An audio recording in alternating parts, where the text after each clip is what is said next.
The might of the Rajasthan Royals has been rocked by one of the two new franchises, both doing extremely well in the tournament. The Titans are unbeaten and Lucknow are now starting to find their feet. Won the toss, put Rajasthan into bat first, and all their impact players, Devdutt Padikkal, Joss Butler, Sanju Samson, have come and gone. They were all there. They all looked good. Any one of them looked as if they could hang around for a 50 or a 60. But at the moment, it's just the entire team total that has squeezed its way past 50. 67 for 4 in 10. A very eventful 10th over. I'm joined on Cricbuzz Comm Box by Michael Vaughan. Normally, it's the 11th over and the 12th over that brings about a flurry of wickets. Here, we've actually had to wait to come on Cricbuzz Comm Box because 2 wickets in the 10th over. No one saw that coming. No, certainly not. I mean, and that's just grabbed the game really in terms of who's controlling it for the fielding side. They've been very, very good. I've really enjoyed watching a couple of pacers running them and bowl nicely. And then Gautam with tuning over. Absolutely right. We just never really saw him getting anywhere near that. The pitch looks okay. I mean, you're looking at a 165, 170, looks like par score, and they're going to have to play a strong innings from here to get to that kind of total.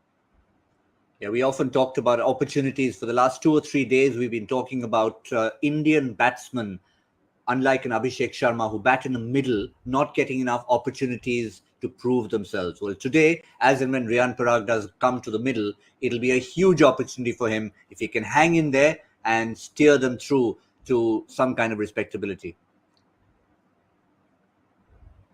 Yeah, absolutely. And that's what they've got to look to do. Rajasthan are not going to have it all their own way. Every game in this year's IPL, as I said before the match, I feel they've got a squad that can really compete. And to go all the way in this kind of tournament, you've got to find a way of getting a competitive score from having a little bit of a blip in the first 10.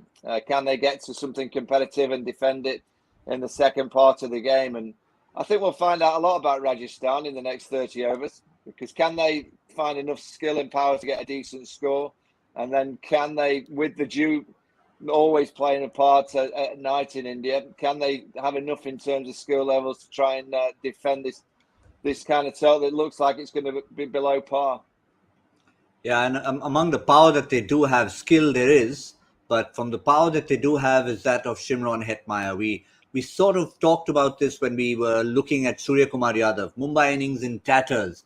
Can Surya Kumar play his natural game? He played his natural game and took them to some sort of total. Shimron Hetmyer also plays just one way. But the question is, how long can he continue to play that? Well, he'll probably carry on, and it's just whether it's the right decision from this position to play in that fashion. I think he'd be best suited just to bat for 3 or 4 overs, and try and get a 20, 25 run partnership going with Ashwin. And then for the last 6 overs, then they can really start to flourish. If they play it quite sensibly from here for a few overs and then have a really outstanding last few overs, they can still get to that 160, 170. Yeah, just to finish off on Cricbuzz Comm Box, what would you consider as a bare minimum? I mean, this is not the Brabourne Stadium where you'd need about 180, 190.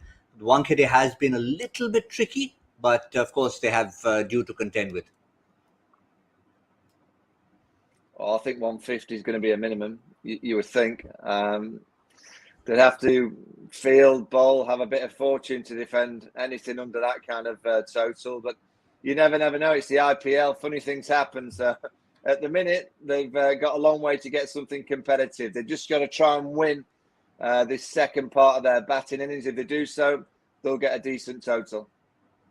Yeah, and lots of eyes will be on Hetmyer, lots of eyes on Ashwin to try and deliver something with the bat. He is, after all, an all-rounder, and Riyan Parag to follow. Well, we'll find out just what sort of total it is that Lucknow will be chasing. For the moment, it's the men in turquoise who are firmly in front. That's all from Cricbuzz Comm Box.